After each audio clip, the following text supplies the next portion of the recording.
तो स्टूडेंट्स, जैसा कि आप सभी जानते हैं कि 7.1 और 7.2 जो आपके ट्रायंगल चैप्टर है उसकी हमने कंप्लीट कर ली एक्सरसाइज, और जितने भी कॉन्सेप्ट्स थे हमने उसको डिस्कस कर लिया है।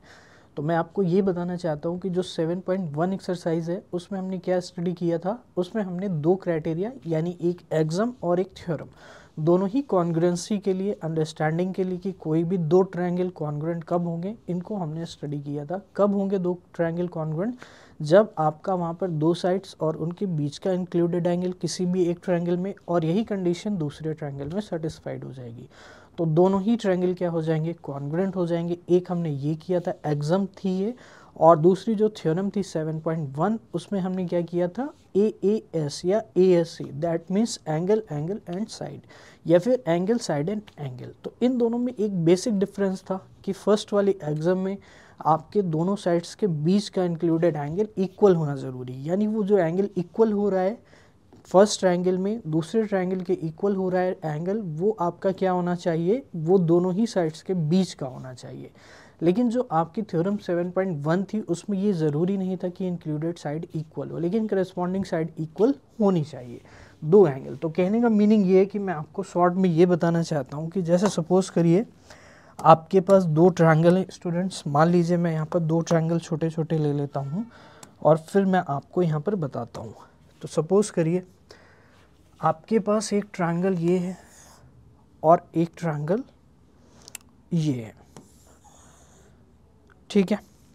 तो इन दो ट्रायंगल्स में आपको ये समझना है कि कैसे यहाँ पर जो आपके क्राइटेरिया है वो वर्क करते हैं। तो सपोज करिए 4 सेंटीमीटर की साइड है आपकी और ये 5 सेंटीमीटर की साइड है, ठीक है। ये 4 सेंटीमीटर की है और ये 5 सेंटीमीटर की है। तो आप क्या देख रहे हैं कि ये 4 सेंटीमीटर है और ये भी 4 सेंटीमीटर है, यानी जो फर्स्ट वाला आपका ट्रायंगल है उसकी एक साइड दूसरे वाले ट्रायंगल की एक साइड के इक्वल हो जाती है। इसी तरह फर्स्ट वाले ट्रायंगल की दूसरी साइड सेकेंड वाले ट्रायंगल के दूसरी साइड के इक्वल हो जाती है। अब यहाँ पर ये चीज़ इंपॉर्टेंट हो जाती है कि ये एंगल और ये एंगल अगर इक्वल होंगे तो कॉन्ग्रुएंट नहीं होगा। इन दोनों के बीच का इंक्लूडेड एंगल कौन सा होगा, ये होगा, और इन दोनों के बीच का इंक्लूडेड एंगल कौन सा होगा, ये होगा। तो अगर ये एंगल दोनों इक्वल हो जाते हैं, सपोज करिए ये 40 डिग्री हो जाता है और ये भी 40 डिग्री गिवन है, तो डेफिनेटली हम कह सकते हैं कि ये दोनों ट्रायंगल कॉन्ग्रुएंट होंगे। लेकिन अगर ये 40 है और ये 40 नहीं है तो डेफिनेटली यहाँ पर स्टूडेंट्स ये कॉन्ग्रुएंट नहीं होगा। सपोज ये 40 हो जाता है तो ये कॉन्ग्रुएंट नहीं होगा। तो इसे हम बोलते हैं SAS क्राइटेरिया। तो आप देख रहे हैं S फॉर साइड होता है और उनके बीच का जो एंगल है वो इक्वल होना चाहिए, इसीलिए जो A लेटर है एंगल के लिए उसको इन दोनों के मिड में रखा गया है, बीच में रखा गया है। और ये आपकी क्या है बच्चों, साइड है। तो इस तरह से आप इसको समझ सकते हैं कि जो साइड एंगल साइड क्राइटेरिया है, इसका मतलब ये हुआ कि जो साइड इक्वल है उनके बीच का एंगल क्या होना चाहिए, इक्वल होना चाहिए। लेकिन जो अदर क्राइटेरिया हमने डिस्कस किया था वो क्या था बच्चों, ASA क्राइटेरिया, ठीक है। तो इसमें आप देख रहे हैं S को आप बीच में भी रख सकते हैं या साइड में भी रख सकते हैं, इसीलिए इसको हम AA क्राइटेरिया भी बोल सकते हैं, यानी S को हम इधर कर सकते हैं और ये एंगल इधर आ जाएगा, ठीक है। तो यहाँ पर जो आपके एंगल इक्वल हो रहे हैं उनके बीच की इंक्लूडेड साइड का इक्वल होना ज़रूरी नहीं है, बट करस्पॉन्डिंग साइड का इक्वल होना ज़रूरी है। तो यहाँ पर इन दोनों में डिफरेंस आपको समझना है। सपोज करिए मैं इसी ट्रायंगल में आपको लेकर के बताता हूँ। सपोज करिए आपका जो ये एंगल 60 डिग्री हो जाता है और बच्चों ये 40 डिग्री हो जाता है। तो ये 60-40 हो गया, तो ये ऑब्वियस सी चीज़ है, आपको यहाँ पे 60-40 दिया गया दो एंगल, तो आप थर्ड फाइंड कर सकते हैं आराम से, क्योंकि आप सभी को पता है कि तीनों जो एंगल का सम होता है वो कितना होता है, 180 डिग्री होता है। तो मैं ये कह सकता हूँ डेफिनेटली बच्चों ये कितना हो जाएगा, 80 हो जाएगा। आप इतनी कैलकुलेशन कर सकते हैं, 60 एंड 40 कितना हो गया, 100, और 100 में 80 जोड़ देंगे तो कितना हो जाएगा, 180, यानी कि या 180 माइनस 100 कर देंगे तो आपका कितना आ जाएगा, 80 आ जाएगा। अब यहाँ पर मैं आपसे ये कहना चाहता हूँ कि इस ट्रायंगल में भी दो इक्वल हो गए हैं एंगल 60, ये सब ऑलरेडी हम डिस्कस कर चुके हैं बट आपको रिवीजन के लिए बता रहा हूँ। तो ये 60-40 इक्वल हो गया और ये आपका क्या हो जाएगा, फाइनली 80 हो गया। तो बेसिकली आपको दो एंगल इक्वल गिवन होंगे तो थर्ड ऑटोमेटिक क्या हो जाएगा, इक्वल हो जाएगा, पहली चीज़ तो ये आपको मैं ऑलरेडी बता चुका हूँ। अब दूसरी चीज स्टूडेंट्स, करेस्पॉन्डिंग साइड का मतलब क्या हुआ। अगर यहाँ पे 60-40 की बीच की जो साइड है वो आपकी 4 सेंटीमीटर है, तो यहाँ पर क्या होगा, ये भी साइड 4 सेंटीमीटर होगी, तो ये डेफिनेटली क्या हो जाएंगे, कॉन्ग्रुएंट हो जाएंगे। अब सपोज करिए आपको ये 40 ना दे करके इस तरह दिया जाता, ये कि 60-40 इसमें है और 60-80 इसमें है, तो क्या आप पता कर सकते हैं ये कॉन्ग्रुएंट है।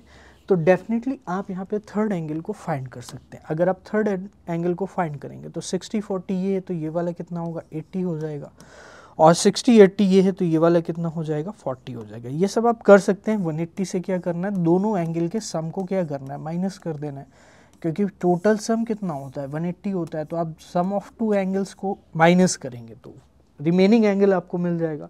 तो इस तरह से ये 4 सेंटीमीटर है और ये 4 सेंटीमीटर, तो डेफिनेटली स्टूडेंट्स ये क्या हो जाएगा, आपका कॉन्ग्रुएंट हो जाएगा। अब सपोज करिए आपकी सिचुएशन ऐसी भी हो सकती है, मान लीजिए 60-40 दिया गया है और ये आपको 60-80 दिया गया है। सपोज करिए ये आपको 80 दिया गया है और ये साइड आपको 5 सेंटीमीटर दी गई है और ये साइड 5 सेंटीमीटर दी गई। तो यहाँ पर एक साइड तो इक्वल है, एक साइड तो इक्वल है, लेकिन यहाँ पर एंगल इक्वल नहीं है। तो वही चीज़ कि सम ऑफ एंगल इक्वल होगा 180 के, तो यहाँ पर 60-80 हो जाएगा। और फाइनली अगर आप 40 नहीं भी लिखेंगे तो काम चल जाएगा, क्योंकि 60-80 और 60-80 और करस्पॉन्डिंग साइड क्या हो गई, इक्वल हो गई। तो करस्पॉन्डिंग साइड का इक्वल होना जरूरी है। अब सपोज करिए एक थर्ड सिचुएशन हम ले लेते हैं, जहाँ पर क्या हो, आपको ये 60-80 दिया गया हो। सपोज करिए 60-40 दे दिया गया है आपको। 60-40 देने के बाद ये वाली साइड आपको दे दी गई है 5 और ये दे दी गई है 5 सेंटीमीटर। तो आप मुझे बताइए क्या ये करस्पॉन्डिंग साइड इक्वल है। तो डेफिनेटली ये करस्पॉन्डिंग साइड इक्वल नहीं है, क्योंकि 60-80 के बीच में यहाँ पर 5 है, जबकि यहाँ पर 40-80 के बीच में अगर आप निकालेंगे तो 40-80 के बीच में 5 है, तो ये करस्पॉन्डिंग साइड नहीं है। तो ये आपको समझना है कि करस्पॉन्डिंग साइड क्या होनी चाहिए, इक्वल होनी चाहिए। डेफिनेटली यहाँ पर इतना आपको क्लियर होना चाहिए, ठीक है। तो आइए अब हम लोग देखते हैं नेक्स्ट क्या होगा। यहाँ पर सम मोर क्राइटेरियाज में हमें क्या क्या डिस्कस करना है, ये सारी चीज़ें हम लोग यहाँ पर डिस्कस करने वाले हैं, ठीक है स्टूडेंट्स। तो आइए अब हम लोग देखते हैं some more criteria for congruence of the triangles के बारे में। तो you have seen in earlier chapter that quality of 3 angles of one triangle to 3 angles of other is not sufficient for the congruence of 2 triangle. तो 2 triangle के congruent होने के लिए equality of angles जो है वो सफिशिएंट नहीं है, यानी कि एंगल इक्वल हो सकते हैं। तो जो आपका ट्रायंगल है वो बड़े साइज और छोटे साइज के ट्रायंगल में भी इक्वल हो सकते हैं। 3 एंगल किसी भी ट्रायंगल के आपके छोटे ट्रायंगल और बड़े ट्रायंगल में भी पॉसिबल है इक्वल होना। क्या ये चीज़ आपको क्लियर है? For the congruence of the 2 triangles, तो ये सफिशिएंट क्राइटेरिया नहीं है। आपको सबसे पहले ये समझना है कि नॉट सफिशिएंट, तो this is not sufficient criteria for the congruence of the 2 triangles. दूसरी चीज, you may wonder whether equality of 3 sides of one triangle to 3 sides of another triangle is enough, जबकि जो equality of 3 sides है, तो ये आपको देखना है कि 3 sides की equality जो है, क्योंकि यहाँ यहीं से आपका एक नया क्राइटेरिया निकल कर आएगा। तो जो आपकी साइड की वैल्यू है उससे आप किसी भी ट्रायंगल के साइज को फिक्स कर सकते हैं। यानी कि अगर आपने किसी भी ट्रायंगल की साइड को सपोज करिए 3, 4, 5 लिया है और दूसरे ट्रायंगल के 3, 4, 5 लिया है, तो उसमें जो है आपका ट्रायंगल का साइज छोटा या बड़ा नहीं हो सकता। वो दोनों क्या हो जाएंगे, डेफिनेटली कॉन्ग्रुएंट हो जाएंगे। क्यों? क्योंकि जब आप 3 के ऊपर 3 वाली साइड को करोगे तो 4 और 5 भी क्या होगा, वहाँ पर आपकी ओवरलैप हो जाएगी, यानी कि जो एक ट्रायंगल है आपका वो दूसरे ट्रायंगल को कम्प्लीटली कवर कर लेगा। तो ये चीज़ आपको क्लियर हो गई है। एनएफ होगा sides of another triangle is NF for congruence of the 2 triangles. You have already verified in earlier classes that this is Indeed true. आप इसको ऑलरेडी वेरीफाई कर चुके हैं। तो ये चीज़ आपको क्लियर हो गई कि बैकग्राउंड में क्या चल रहा है। To be sure, construct 2 triangles with side 4, 3.5 centimetre and 4.5 centimetre, cut them out and place them on each other. तो हमें क्या करना है, इस तरह एक ट्रायंगल लेना है 4 centimetre, 3.5 centimetre and 4.5 centimetre side का। और हमें क्या करना है, कट देम आउट, उनको कट करना है and place them on each other, हमें एक के ऊपर एक क्या कर देना है, उनको प्लेस कर देना है। What do you observe, they cover each other completely. तो ऑब्वियस सी चीज़ है यहाँ पर, अगर हमने साइड्स को इक्वल लिया है, ठीक है, तो दो ट्रायंगल है तो वो क्या कर लेंगे, कवर कर लेंगे, यानी जो साइड्स हैं वो ओवरलैप हो जाएंगी, जैसा कि मैंने अभी आपको बताया। What do you observe, they cover each other completely if the equal sides are placed on each other so the triangles are congruent. तो जो ट्रायंगल हैं वो क्या हो जाएंगे, आपके कॉन्ग्रुएंट हो जाएंगे। डेफिनेटली यहाँ पर साइड्स क्या हैं, इक्वल हैं। क्या ये चीज़ आपको क्लियर हो रही है? यहाँ तक आपको कोई भी दिक्कत नहीं होगी, आई होप सो। अब आइए आगे देखते हैं। तो repeat this activity with some more triangle, हमें क्या करना है, कुछ और ट्रायंगल लेने हैं और इस तरह से एक्टिविटी को रिपीट करेंगे। We arrive at another rule for congruence.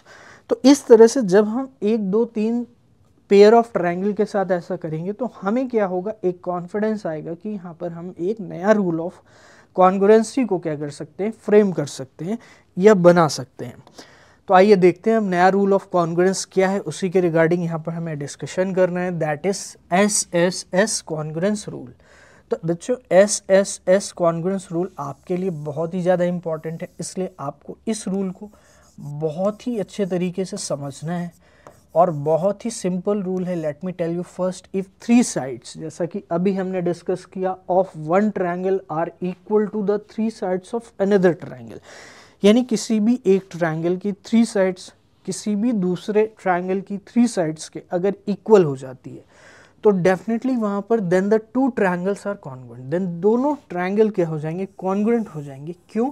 क्योंकि जो एक ट्रायंगल है वो दूसरे ट्रायंगल को क्या कर लेगा, कंप्लीटली कवर कर लेगा, ठीक है। तो इसलिए ये क्या हो जाएंगे, कॉन्ग्रुएंट हो जाएंगे। तो this theorem can be proved using a suitable construction. तो थ्योरम का जो प्रूफ है वो आप कर सकते हो सुटेबल कंस्ट्रक्शन से, लेकिन आपके जो सिलेबस में ये प्रूफ नहीं है तो आपको करने की ज़रूरत नहीं है। आपको क्या करना है, बस क्राइटेरिया को समझना है, कॉन्ग्रुएंस रूल को समझना है कि कॉन्ग्रुएंस रूल क्या है यहाँ पर, SSS। तो SSS का मतलब हुआ side, side and side. So you have already seen that in the SS congruence rule, the pair of equal angles has to be in the included angle between the pair of corresponding pair of equal sides. तो जैसा कि मैंने starting में आपको बताया कि जो दो पेयर ऑफ साइड्स इक्वल हैं उनके बीच का जो इंक्लूडेड एंगल होगा वही क्या होना चाहिए, इक्वल होना चाहिए। And if this is not so then 2 triangles may not be congruent. तो अगर ऐसा नहीं होता है तो वो दोनों ट्रायंगल क्या है, मे नॉट बी कॉन्ग्रुएंट हो सकते हैं, यानी कि कॉन्ग्रुएंट जरूरी नहीं है कि वो हो। Perform this activity, construct 2 triangles. तो बच्चों एक नए क्राइटेरिया की तरफ हम लोग मूव कर रहे हैं, उसके लिए ये एक्टिविटी क्या करना है, परफॉर्म करना है। तो जैसे मैंने आपको बताया, एक्टिविटी के थ्रू अगर आप समझेंगे तो आपको वो चीज़ लॉन्ग टाइम तक रिटेन रहेगी आपके माइंड में। तो फर्स्ट एक्टिविटी जो मैंने डिस्कस की थी वो कौन सी थी, first activity 4 centimetre, 3.5 centimetre and 4.5 centimetre के ट्रायंगल को लेना था, ठीक है। अब हमें क्या करना है, यहाँ पर एक एक्टिविटी को और परफॉर्म करना है। Construct 2 triangles, 2 right angle triangles with hypotenuse equal to 5 centimetre, one side equal to 4 centimetre each. तो one side equal to 4 centimetre each और hypotenuse 5 centimetre. Cut them out and place one triangle over the other with equal side. तो equal sides में हम क्या करेंगे, उसको place करेंगे। Place on each other, turn the triangles if necessary. What do you observe? The 2 triangles cover each other completely and so they are congruent. Repeat this activity with other pairs of right angles. What do you observe? You will find that 2 right triangles are congruent. तो 2 right triangle congruent होंगे if one pair of side क्या हो जाता है, and the hypotenuse are equal. तो one pair of side and hypotenuse are equal, you have verified this in earlier classes. तो हम इसको वेरीफाई कर चुके हैं अर्लियर क्लासेस में। Note that the right angle is not the included angle in this case. तो इसका मतलब क्या हुआ, सपोज करिए आप यहाँ पर एक राइट एंगल ट्रायंगल ले लेते हैं। सपोज करिए आपके पास ये राइट एंगल ट्रायंगल है, यहाँ पर आप देखेंगे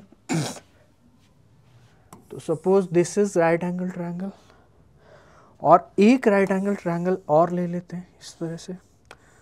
तो बच्चों यहाँ पर आपको क्या करना है, आपको ये समझना है कि यहाँ पर 90 डिग्री वाला, यानी कोई भी, अगर हमें पता है ये राइट एंगल ट्रायंगल है, तो सपोज करिए ये वाली साइड आपकी क्या हो जाती है, हाइपोटेनस यहाँ पर 5 ली गई है और कोई भी एक साइड 4 ली गई है। तो कोई भी एक साइड 4 अगर ली गई है तो डेफिनेटली हम कह सकते हैं कि ये वाली अगर हम 4 लेंगे तब भी इसको हम मैच कर सकते हैं, कवर कर सकते हैं, अगर हम इसको 4 लेंगे तब भी मैच कर सकते हैं। तो वही यहाँ पर दिया गया, आपको मैं एक बार फिर से दिखा देता हूँ साइड्स को, एक्टिविटी में क्या लिया गया है आप देख सकते हैं। एक 5 ली गई है and one side equal to 4 ली गई है। तो फाइनली कंक्लूजन क्या निकलता है, फाइनली कंक्लूजन ये निकलता है, you will find that two right triangles are congruent. दो राइट ट्रायंगल्स अगर कॉन्ग्रुएंट होंगे if one pair of side and the hypotenuse are equal. तो one pair of side, one pair of side का मतलब हुआ कि वो परपेंडिकुलर भी इक्वल हो सकता है या बेस भी इक्वल हो सकता है, जैसा कि मैंने आपको बताया। You have verified this in earlier classes. Note that the right angle is not the included angle in this case. तो आपको ये नोट करना है कि जो राइट एंगल है वो इंक्लूडेड एंगल नहीं है, क्योंकि जो इंक्लूडेड एंगल है वो कौन सा है, ये वाला है। तो राइट एंगल जो है इंक्लूडेड एंगल नहीं है। So you arrive at the following congruence rule. तो यहाँ पर कॉन्ग्रुएंस रूल आपके पास नया आ जाता है, that is RHS congruence rule, और ये इस चैप्टर का लास्ट रूल है, तो इसको भी आपको कंप्लीट करना है। और ये जो रूल है आपको मैं बता रहा हूँ, ये बहुत ही ज़्यादा यूज़फुल होता है। जब भी कभी भी ट्रायंगल में आपको राइट एंगल यानी 90 डिग्री वाला एंगल देखने को मिलता है तो इस तरह के रूल आपके लिए काफ़ी ज़्यादा हेल्पफुल होते हैं। तो RHS कॉन्ग्रुएंस रूल का मतलब ये हुआ कि right angle, hypotenuse and side congruence rule. तो if in two right triangle sorry, तो आपको यहाँ पर नॉर्मल ट्रायंगल नहीं कंसिडर करना है। तो ये रूल हमेशा जब भी आपको राइट ट्रायंगल देखने को मिलेगा तो वहाँ पर आप अप्लाई करने की कोशिश करेंगे। The hypotenuse and one side of one triangle are equal to the hypotenuse and one side of the other triangle, then the two triangles are congruent. तो hypotenuse and one side of one triangle are equal to the hypotenuse and one side of other triangle जो है वो अगर then the two triangles are congruent. Note that RHS stands for right angle, hypotenuse and side. तो ये आपको याद रखना है। RHS अगर आप लिख रहे हैं कहीं पर तो आपको ये पता होना चाहिए कि RHS का बेसिकली फुल फॉर्म क्या होता है, that is right angle, hypotenuse and side. Let us now take some example. तो ये हमारा थ्योरी का पार्ट था 7.3 एक्सरसाइज करने के लिए। उसके बाद हम लोग करेंगे एग्जाम्पल्स को, फिर हम करेंगे 7.3 एक्सरसाइज को कंप्लीट। ठीक है स्टूडेंट्स, तो ये आप एक बार देख सकते हैं, इसको रिवाइज कर लीजिए। फिर हम लोग चलते हैं जो आपका एग्जाम्पल नंबर 7 है। तो आइए बच्चों हम लोग एग्जाम्पल नंबर 7 को देखते हैं। सबसे पहले स्टेटमेंट को रीड करेंगे, AB is a line segment. तो AB कोई भी एक लाइन सेगमेंट है। ठीक है स्टूडेंट्स, तो यहाँ पर AB लाइन सेगमेंट है। P and Q are points on opposite sides of AB। तो P एंड Q जो है वो अपोजिट साइड में पॉइंट है। तो यहाँ पर वैसे NCERT में फिगर आपका बना हुआ है, वहाँ से भी देख सकते हैं, और मैं यहाँ पर बना रहा हूँ तो आप उसको भी देख लेना। तो ये बच्चों AB कोई लाइन है, लाइन सेगमेंट है। This point is A and this point is B। ठीक है, P and Q are points on opposite side of P AB। तो P एंड Q हम कोई भी दो पॉइंट ले सकते हैं अपोजिट साइड में। तो यहाँ पर एक पॉइंट आप P ले लेंगे और यहाँ पर एक पॉइंट आप Q ले लेंगे। तो इस तरह से PQ ले लिया है। ठीक है, on opposite side of AB such that each of them is equidistant from the point A and B। तो इस तरह से लेना है कि जो A एंड B पॉइंट है उनसे वो इक्विडिस्टेंट हो। इसका मतलब ये हुआ कि इस तरह से जो डिस्टेंस बनेगी, यानी PA जो डिस्टेंस बनेगी वो आपकी PB के इक्वल होनी चाहिए। ठीक है, तो यहाँ पे हम देख लेते हैं, PA और PB हमने बना दिया है। तो PA बराबर PB पहली चीज़ आपको ये याद रखनी है, और उसके बाद QA बराबर QB याद रखना है। तो QA कुछ ऐसा बनेगा, और इसी तरह से हम क्या बनाएंगे, QB बनाएंगे। तो QB कुछ ऐसा बनेगा। तो ऐसा कुछ डायग्राम आपका यहाँ पर देखने को मिलेगा। अब आपको शो करना है, so that the line PQ is the perpendicular bisector of AB। तो जब भी आपको परपेंडिकुलर बाइसेक्टर ऑफ किसी भी लाइन का शो करना होता है तो बेसिकली परपेंडिकुलर बाइसेक्टर वर्ड में दो चीज़ें आपको प्रूफ करनी होती है। पहली चीज़ कि वो 90 डिग्री बनाता है, तब भी आप परपेंडिकुलर शो कर सकते हैं, क्योंकि परपेंडिकुलर का मतलब क्या होता है, 90 डिग्री, और बाइसेक्ट का मतलब कि वो जो लाइन है वो उस किसी भी दूसरी लाइन को जिसका बाइसेक्टर है उसको दो हाफ पार्ट में डिवाइड करती है, यानी कि उसको 1/2 करती है। तो ये चीज़ आपको समझनी है यहाँ पर। तो सबसे पहले बच्चों क्या करना है, आपको यहाँ पर जो भी चीज़ें गिवन है आप उसको लिख सकते हैं, ठीक है। आइए हम लोग देखते हैं इसको। तो सबसे पहली चीज़ पी ए जो है वो पी बी के इक्वल है, ये चीज़ आपको क्लियर है। क्यू ए क्यू बी के इक्वल है, सिर्फ इतनी चीज़ गिवन है। तो क्या मैं एक छोटा सा काम कर सकता हूँ?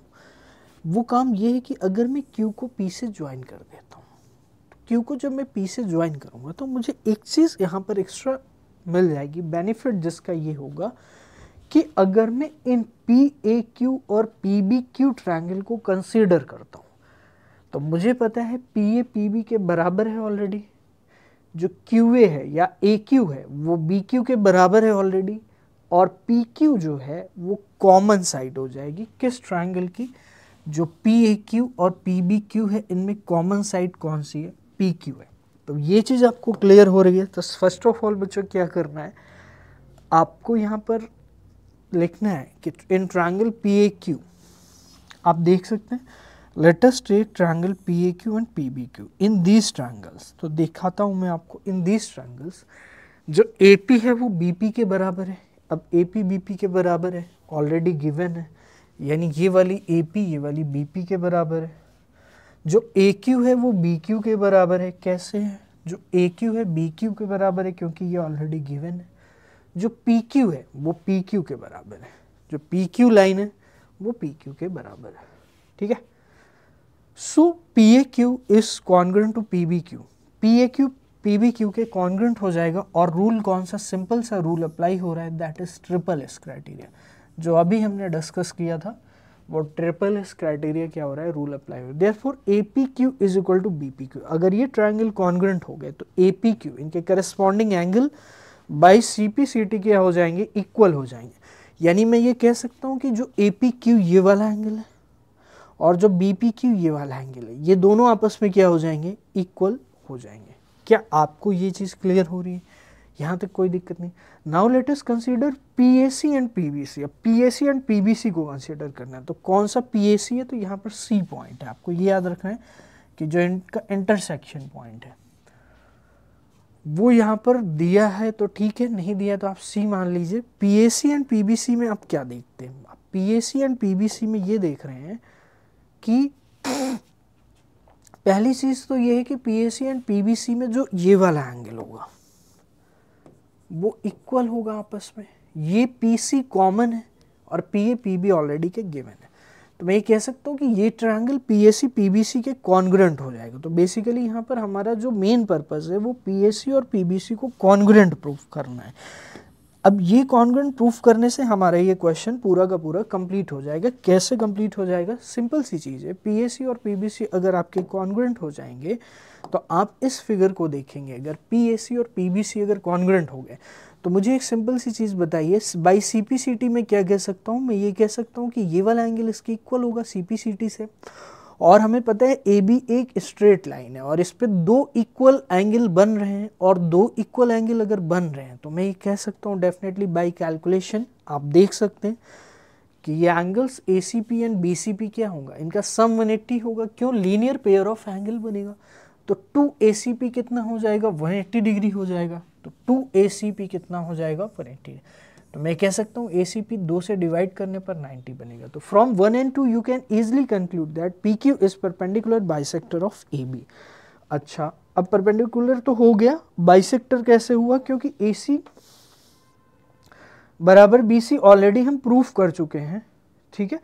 क्यों, क्योंकि P A C P B C हमारे क्या हो गए थे, कॉन्ग्रुएंट हो गए। तो पहले हमने ए सी बराबर बी सी प्रूफ किया। अब मैं आपको दिखा देता हूँ ए सी कौन सी है, ए सी ये लाइन है, बी सी ये लाइन।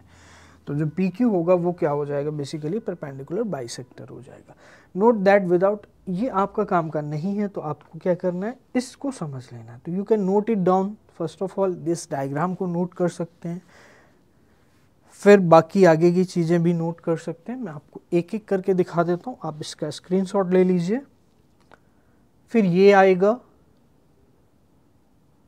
इसके बाद ये आएगा। तो इस तरह से बच्चों हमने दो क्राइटेरियाज को अभी डिस्कस किया, उसके बाद एक एग्जाम्पल नंबर 7 को डिस्कस किया है।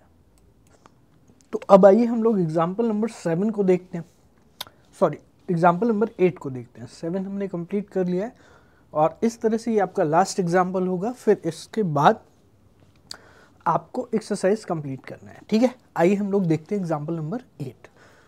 तो P is a point equidistant from two lines L and M intersecting at point A। तो P जो है वो एक पॉइंट है जो कि इक्विडिस्टेंट है from two lines L and M। तो L एंड M से क्या है, इक्विडिस्टेंट है। तो P is a point equidistant from two lines L and M। तो सबसे पहले हम क्या करेंगे, दो लाइन L एंड M को ड्रॉ कर लेंगे और इंटरसेक्टिंग एट पॉइंट A। तो वो दोनों लाइन इंटरसेक्ट करनी चाहिए किसी कॉमन पॉइंट A पर। तो एक लाइन हमने L को ड्रॉ किया है और जो दूसरी लाइन है बच्चों उसको आपको ऐसे ड्रॉ कर लेना। ठीक है, आई होप ये चीज़ आपको समझ में आ रही होगी, यहाँ तक कोई भी दिक्कत नहीं होगी। अब यहाँ पर कोई भी एक पॉइंट P ले लेना है जो कि इक्वल डिस्टेंस पे हो। तो सपोज करिए आप P पॉइंट यहाँ पर ले लेते हैं। ठीक है, सपोज करिए ये पॉइंट P है। तो आप इससे डिस्टेंस कैसे निकालेंगे, डिस्टेंस हमेशा परपेंडिकुलर निकाली जाती है। तो एक परपेंडिकुलर आपने ऐसे बना दिया, आपको ये चीज़ क्लियर हो रही है। फिर जब इस लाइन से डिस्टेंस निकालेंगे तो ये परपेंडिकुलर आपने बना दिया। तो ये हमारा क्या हो गया, P पॉइंट हो गया। तो ये कहानी आपको क्लियर है। ये लाइन L है, ये लाइन M है, ये पॉइंट A है। आपको क्या करना है, आपको एक कंस्ट्रक्शन कर देनी है इस तरह से। आपको प्रूफ क्या करना है, so that the line AP bisect the angle between them.